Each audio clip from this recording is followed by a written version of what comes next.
আল্লাহর শুকরিয়া আদায় করবেন। আর আমাদের উপরে বিভিন্ন সময়ে বিভিন্ন ট্যাগ লাগানো হয়েছে, এ ব্যাপারে আপনারা সাংঘাতিকভাবে সতর্ক থাকবেন। আমরা ইতিমধ্যে খবর পেলাম বিনোদপুর বাজারে, আমাদের বিনোদপুর বাজারে আমাদের সুকুমার রায়ের দোকানে কে বা কারা সেখানে হামলা করেছে। আমরা তীব্র নিন্দা জানাতে চাই এবং আমরা এই নন মুসলিম মাইনরিটি ভাইদের আশ্বস্ত করতে চাই, যেখানে আপনারা ক্ষতিগ্রস্ত হবেন, যেখানে আপনার আক্রমণ আপনাদের উপর করা হবে, আমাদেরকে খবর দিবেন, আমাদেরকে সংবাদ দিবেন, আমরা আপনাদের পাশে আছি ইনশাআল্লাহ।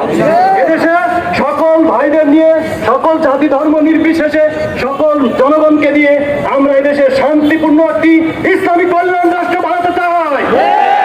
তাই আসুন আমরা আমাদের এই তৎপরতাকে অব্যাহত রাখি। বাংলাদেশের 18 কোটি মানুষের কাছে ইসলামের সুমহান আদর্শ আপনাদের মাধ্যমে পৌঁছে যাবেন ইনশাআল্লাহ। তাই আসুন আমরা নিজেদেরকে বিন্যস্ত করি, এদেশের মানুষের কাছে ইসলামের সুমহান আদর্শ তুলে ধরি, ইসলামের আলোকে এদেশকে গঠন করার জন্য নিরলসভাবে কাজ করি ইনশাআল্লাহ।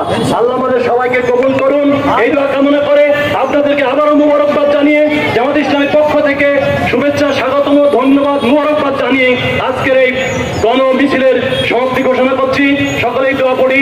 সুবহানাকাল্লাহুম্মা ওয়া বিহামদিকা আশহাদু আল্লা ইলাহা ইল্লা আনতা আস্তাগফিরুকা ওয়া আতুবু ইলাইকা। আসসালামু আলাইকুম ওয়া রাহমাতুল্লাহি ওয়া বারাকাতুহু।